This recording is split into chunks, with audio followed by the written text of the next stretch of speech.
Hi everyone, welcome to my channel where I bring you China of the 21st century. If you're new here, please subscribe to the channel so we can reach more people. Today I'm here joined by Eduardo Torres. Eduardo is been working for the shoe industry in China, in Dongguan, for the last 21 years. He arrived in 1998 and he was one of the first people I met in Dongguan when I arrived in 2003. This is Voices from China.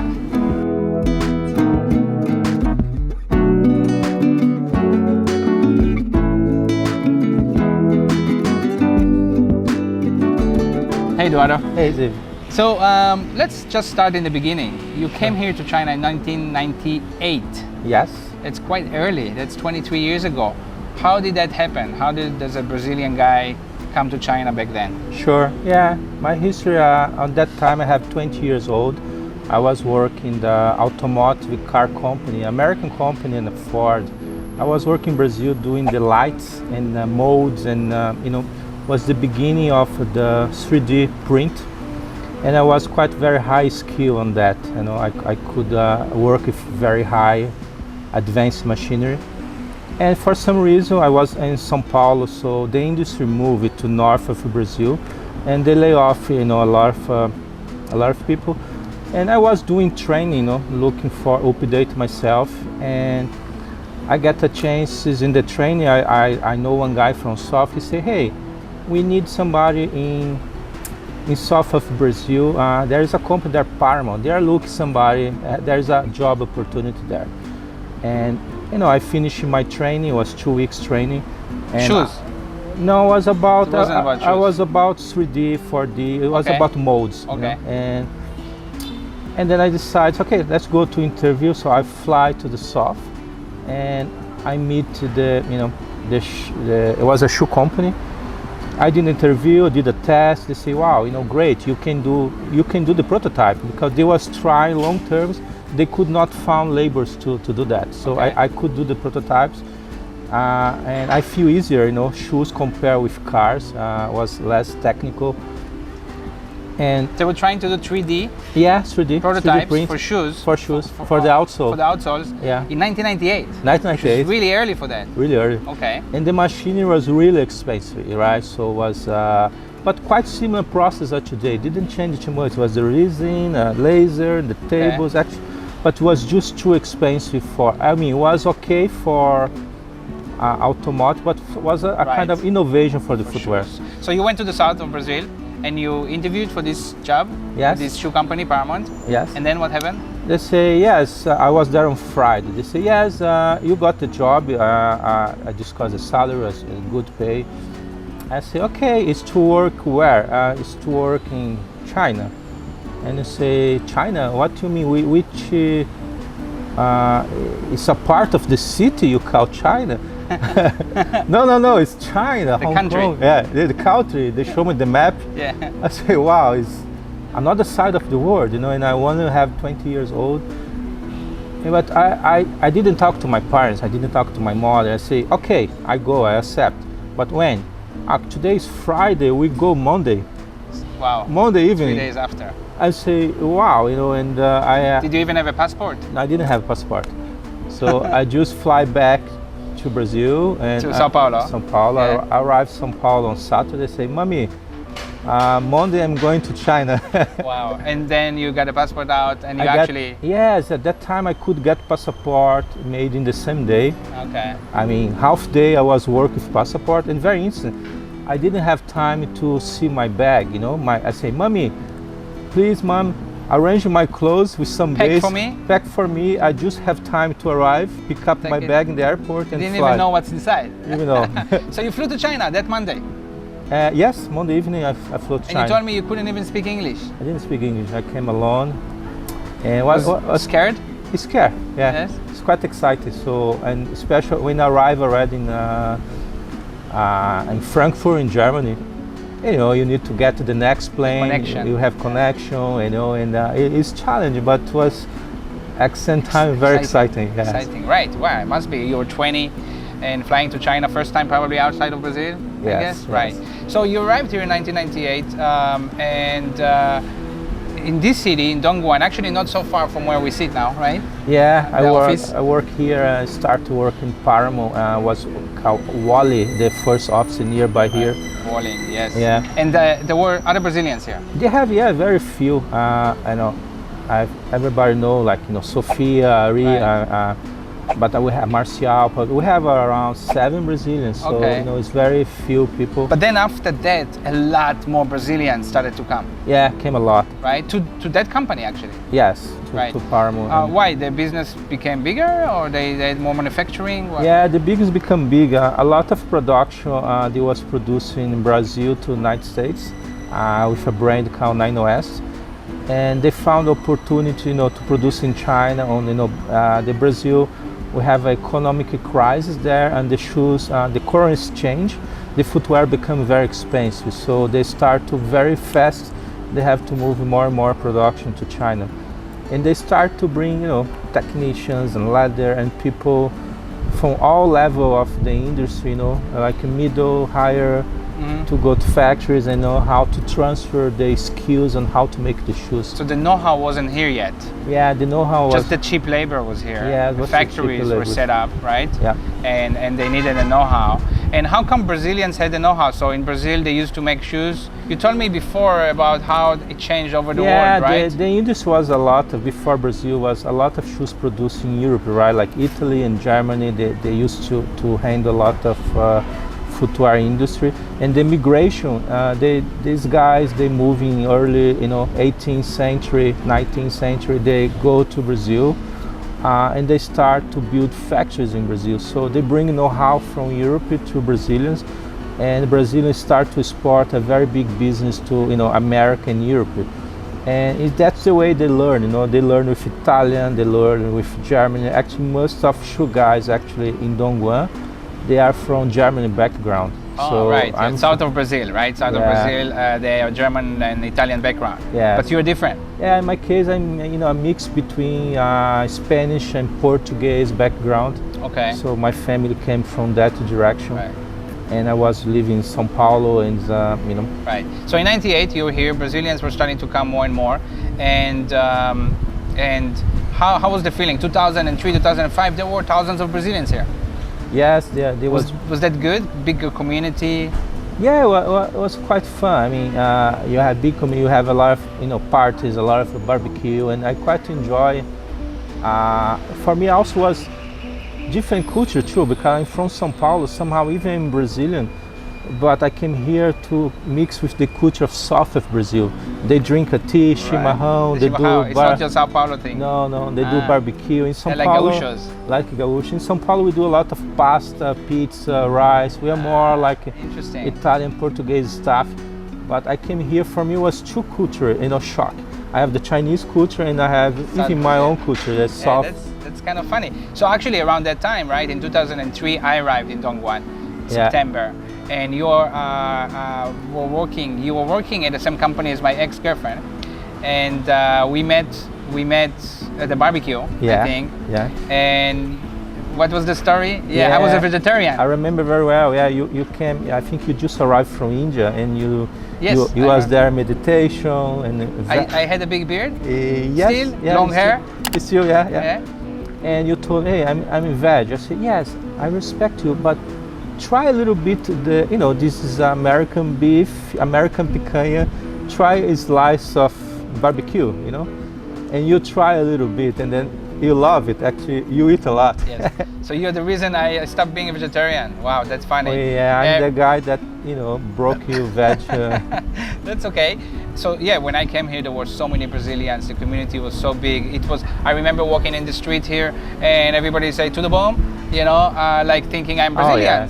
Because some supermarket, right? I mean, you go to supermarket, people was talking Portuguese with you. Yeah. They were selling Exactly. veg to you, and the price is in Portuguese. Right. Exactly. So you are still here. With the 23 years after you came here, you were in the shoe industry in a basic kind of job, right? Yeah. And how do you develop a career in the shoe industry here?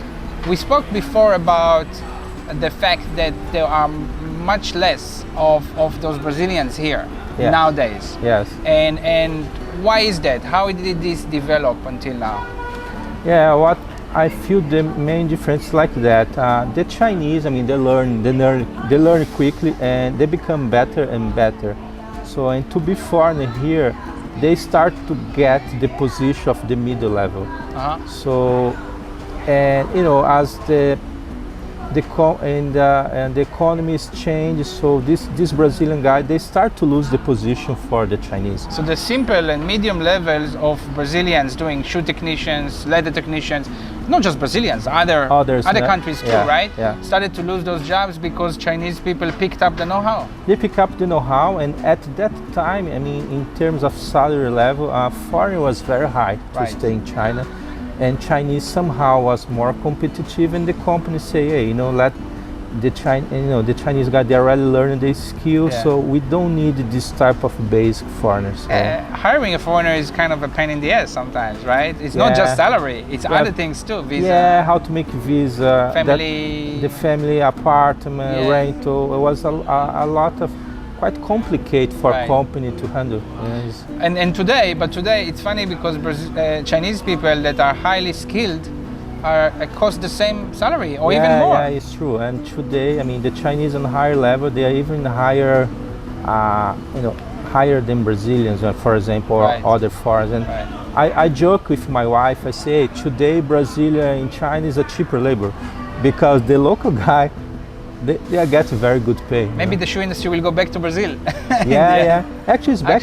Yes? It's back. Yeah, we are moving. You know. Some manufacturing is back. Yes, manufacturing. As well as Vietnam and other countries, right? Yes. Like in the recent years, the factories moved away because the labor is not so cheap anymore. Sure. But they still make the good shoes here, right? It's true. Like hard to make cheap shoes here now in China, but the higher quality. It's still making higher quality and. What's happening is still the development, the creation of products is still in China. So that's why we still have a lot of Brazilian here, because the supplier chain, you know, the mold supplier, the materials is still very strong in China that we don't have in another country. So, a very interesting point, even you produce in Vietnam or you produce in another part of the world, most of the components you still have to import from China. So it's still very, very well tied with the Chinese factories. So shoemaking in China is not going anywhere. It's just developing into more countries. Yeah, that's what you're saying. All right. Wow, it's starting to fall. All right, so we moved in since it started raining. After all, it's August in South China, but we are okay, not too wet. So Eduardo, we were talking about shoes and Brazilians in Dongguan. I just wanted to ask you about, so all these years later, now you have a pretty good job, right? So you went up the rank. You went up and you got better positions, right? Yeah.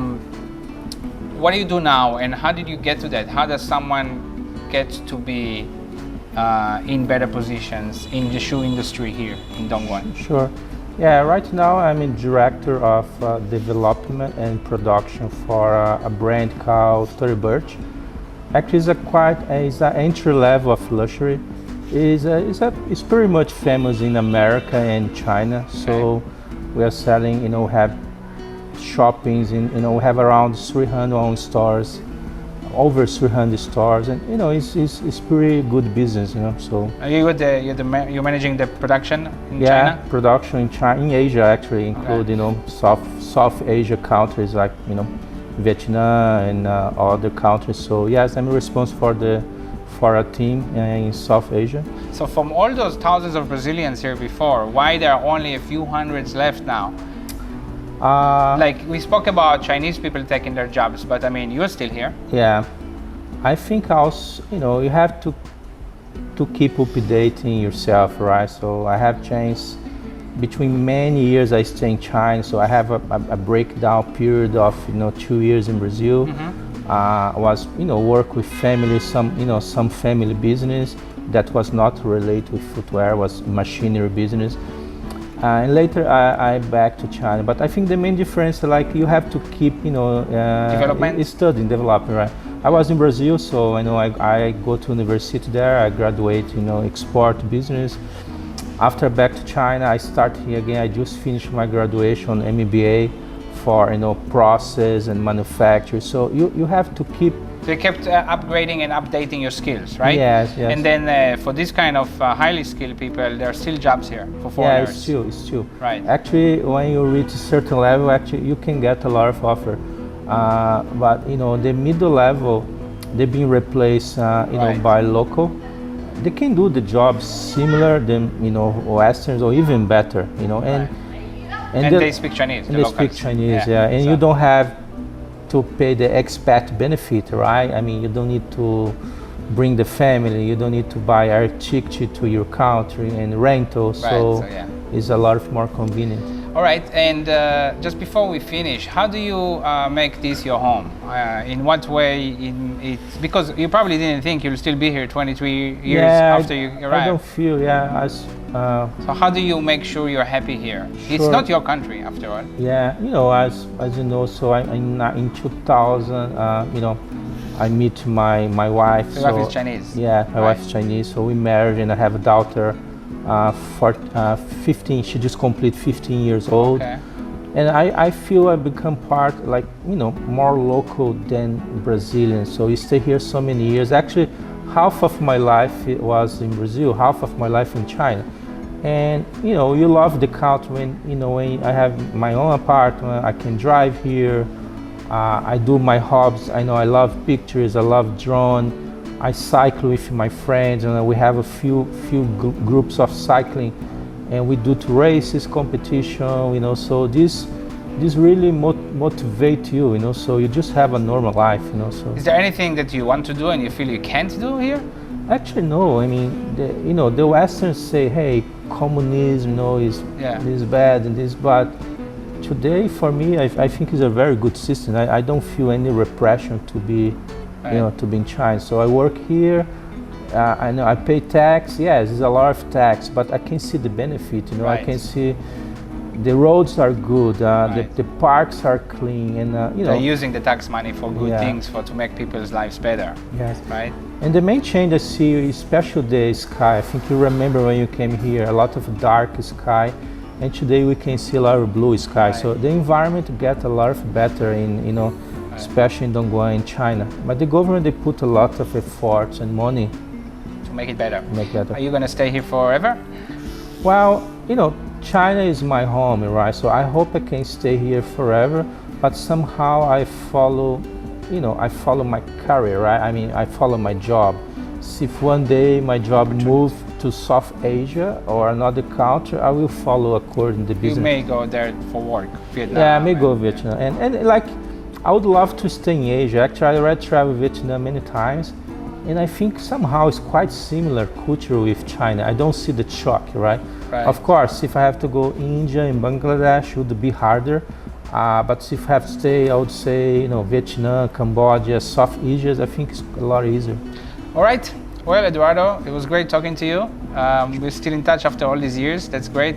Long all-time friends in China. Yeah, okay. Yeah. Thank you. And for everybody, if you enjoy watching this interview, this talk, please give the video a like. If you're on YouTube, give it a thumbs up and subscribe to the channel. And until I see you next time, have a great day.